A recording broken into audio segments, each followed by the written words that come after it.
Hello বন্ধুরা, নমস্কার। তো দেখো, তোমাদের সামনে নিয়ে চলে এসেছি কাঁকড়া। তো আজকে আমি রান্না করব আমার মতো কাঁকড়া, মানে আমি যেরকমভাবে রান্না করি কাঁকড়ার রেসিপি, সেটাই তোমাদের সাথে শেয়ার করছি।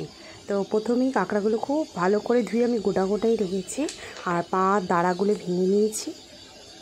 আর কড়াইতে গরম করে দিয়ে দিলাম তেল। তো তেলটা একটু ফুটুক, তখন আমি একটু দাঁড়িয়ে নিলাম, কারণ এটা আমি বাইরে রান্না করছি, তাই জন্য দেখো কড়াইটা ভালো করে দেখা যাচ্ছে না, মানে সাদা সাদা হচ্ছে সূর্যের আলোতে। তো যাই হোক, প্রথমে আমি কাঁকড়াগুলো দিয়ে ভেজে নেব, নুন হলুদ দেবো, নুন হলুদ দিয়ে ভেজে নেবো। প্রথমে কাঁকড়াগুলো দিয়ে নিচ্ছি, এরপর আমি দিয়ে নেব নুন এবং হলুদ।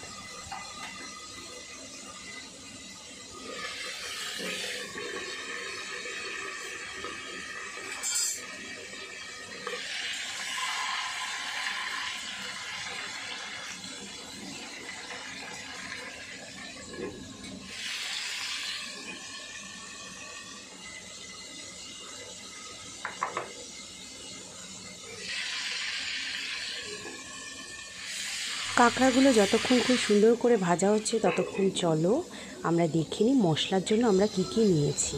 চলো।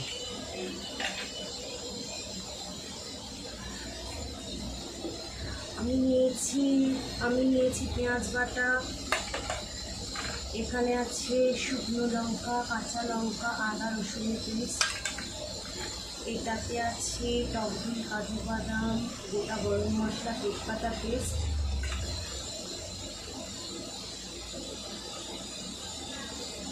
আর এটা হচ্ছে টমেটো পিউরি, আর এই যে এটা হচ্ছে গুঁড়ো মশলা, ধনে গুঁড়ো, জিরে গুঁড়ো, মানে ধনে গুঁড়োটা বেশি, জিরে গুঁড়োটা কম, শুকনো লঙ্কার গুঁড়ো, কাশ্মীরি লঙ্কার গুঁড়ো, আর হলুদ গুঁড়ো, আর মিষ্টি আলাদা দেবো।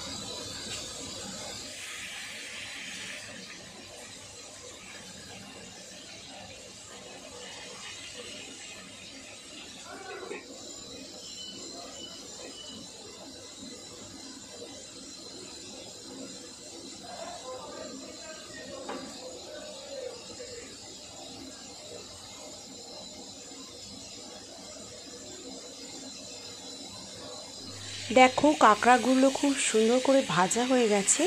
এবারে আমি কাঁকড়াগুলো বাটিতে তুলে নেব। এরপরে আমরা কাঁকড়ার যে দাঁড়াগুলো আছে বা পাগুলো আছে, সেগুলো খুব সুন্দরভাবে এরকমই নুন হলুদের মধ্যে ভেজে নেব একই রকমভাবে, এবং ভাজা হয়ে গেলে এগুলো আমরা তুলে রেখে দেবো।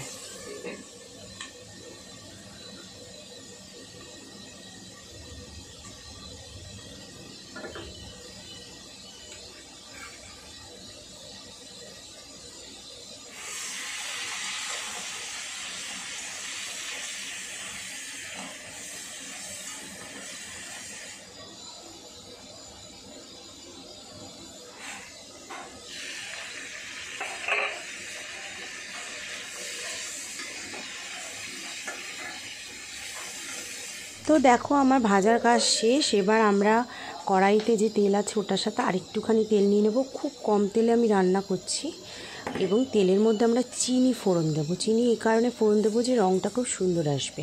তো চিনি ফোড়ন দিয়ে আমরা দেব মশলা। তো প্রথমেই আমি দেব পেঁয়াজ বাটা। তো পেঁয়াজ বাটাটাকে দিয়ে আমি ভালো করে রান্না করে কষিয়ে নেব। তোমরা বন্ধুরা কড়াইতে দেখতে পাচ্ছ না, যেহেতু সূর্যের আলোটা একদম কড়াইয়ের উপর পড়েছে, যার জন্য ভীষণ সাদা লাগছে।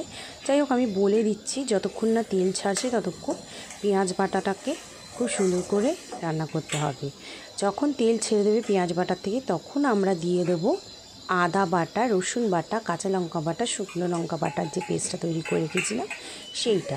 এটাকেও খুব সুন্দর করে আমাদের মানে মিশিয়ে ভাজতে হবে পেঁয়াজ বাটার সাথে। যখন এটাও মাখা মাখা হয়ে তেল বেরিয়ে আসবে, তখন আমরা দেব টমেটো পিউরিটা। কিন্তু যাতে মশলাটা লেগে না যায়, তার জন্য আমি দিয়ে নিলাম একটু জল। জলটা আমি মিক্সারের বাটিতে রেখেছি এই কারণে, কারণ ওখানে মশলাগুলো বাটা হয়েছিল, যাতে ওয়েস্টেজ না হয় তার জন্য জলটা মিক্সারের মধ্যে রেখেছিলাম। তো ওই জলটাই আমি ইউজ করব।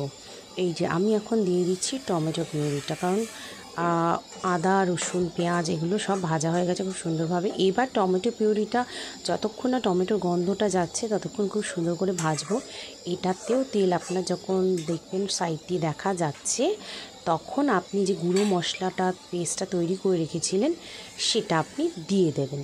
তো দেখুন আমি গুঁড়ো মশলা পেস্টটা দিয়ে দিচ্ছি এবং এটা এতটা ঠিক হয়ে গেছে জলে ভেজানোর জন্য।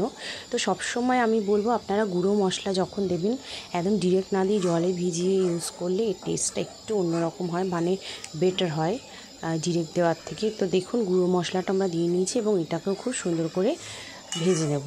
আমরা একসাথেও সব দিতে পারতাম, কিন্তু স্টেপ বাই স্টেপ রান্না করলে রান্নাটা খেতে ভালো হয় এবং যত আপনি রান্না কষাবেন তত আপনার রান্না ভালো হবে। তো আমরা আগেই ভাজার সময় নুন দিয়েছিলাম, তো এবারে মশলাটা যখন কষাচ্ছি লাস্টে যখন সব ভাজা হয়ে যাবে মশলা কষে যাবে তখন লাস্টে আমরা একটু স্বাদ মতো নুন দিয়ে নেব। এটাই শেষ নয়, যখন আপনি একদম ফাইনালি নামাবেন তখন দেখে নেবেন নুনের টেস্ট একবার, তারপরে যদি নুন লাগে তাহলে দেবেন, না লাগলে আর দেবেন না। তো দেখুন আমার মশলাটা মোটামুটি কষানো হয়ে গেছে।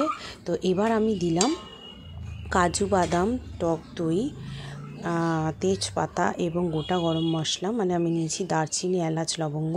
তো ওইটার যে পেস্টটা আমি তৈরি করে রেখেছিলাম সব শেষে আমি গ্যাসটাকে অফ করে এটা দিয়ে দিলাম, বিকজ এর মধ্যে টক দই আছে কাজু বাদাম আছে, এগুলো ফেটে যাওয়ার সম্ভাবনা থাকে গ্যাস জ্বলা থাকলে। তো আমি গ্যাসটাকে অফ করে এগুলো খুব সুন্দর করে মিক্স করে নিয়ে আবার গ্যাসটা জ্বালিয়ে দিয়েছি। তো দেখুন আমার মশলাগুলো একদম কষে খুব সুন্দরভাবে তৈরি হয়ে গেছে, যদিও হয়তো আপনারা দেখতে পাচ্ছেন না সূর্যের আলোটা পড়েছে বলে। তো নেক্সট ভিডিওতে আমি এটা লক্ষ্য রাখবো। তো যখন আপনার মশলাটা খুব সুন্দরভাবে তৈরি হয়ে যাবে আপনারা কাঁকড়াগুলো দিয়ে দিন। কাঁকড়াগুলো আপনারা কেটেও দিতে পারেন, আমি গোটা গোটা রেখেছি কারণ দেখতে ভালো লাগবে।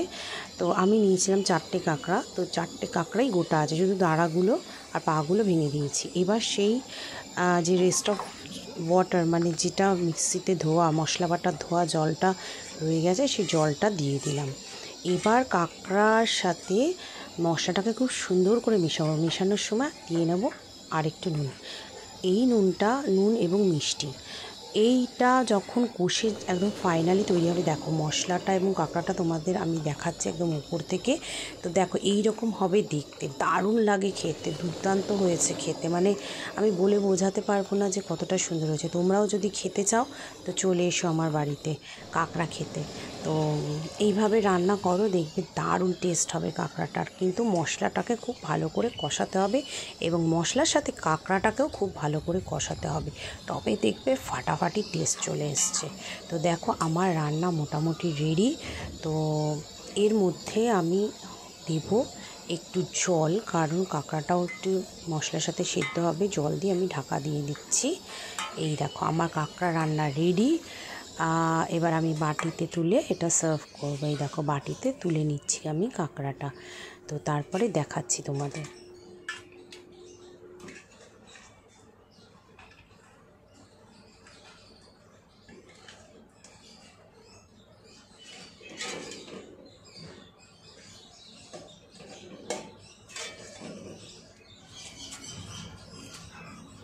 চলে এসো বন্ধুরা, যদি গরম গরম কাঁকড়া রেসিপি খেতে চাও তো, আর যদি রান্নাটা ভালো লেগে থাকে তবে অবশ্যই লাইক কমেন্ট শেয়ার দিয়ে সাবস্ক্রাইব করো। টাটা। আচ্ছা এবারে বলো আমার মতো এরকম কড়াই চেটে চেটে কে খায়? এটা আমার ছোটোবেলার থেকে অভ্যাস। সব রান্না শেষে, মানে কষানো রসালো রান্না হলে আমি যখন লাস্টে কড়াইটা ধোয়ার জন্য রাখা হয় তার আগে আমি চেটে কড়াইটা পরিষ্কার করি, দেন কড়াইটা আর মাজার জন্য কষ্টই হয় না। কড়াইটা মানে আমি এত সুন্দর করে চেটে পরিষ্কার করে দিই, তো আপনাদের দেখাচ্ছি। ওইভাবে চেটে পরিষ্কার করার পর খুব সহজে মাজা হয়ে যায়। তো আমি প্রত্যেকটা এই ধরনের রান্নার পর কড়াইটাকে এইভাবে চাটি। রান্নাটা আর খাই না, কিন্তু কড়াই চাটাটা আমার স্বভাব, যেমন মাটন হলে, চিকেন কষা হলে বা এরকম রসালো কষালো রান্না হলে। তো বন্ধুরা যদি ভিডিওটা ভালো লেগে থাকে অবশ্যই লাইক কমেন্ট শেয়ার এবং সাবস্ক্রাইব করো, এবং বেশি বেশি করে শেয়ার করো, বেশি বেশি করে সাবস্ক্রাইব করো, ভালোবাসা দিও আর আমার ভালোবাসা নিও।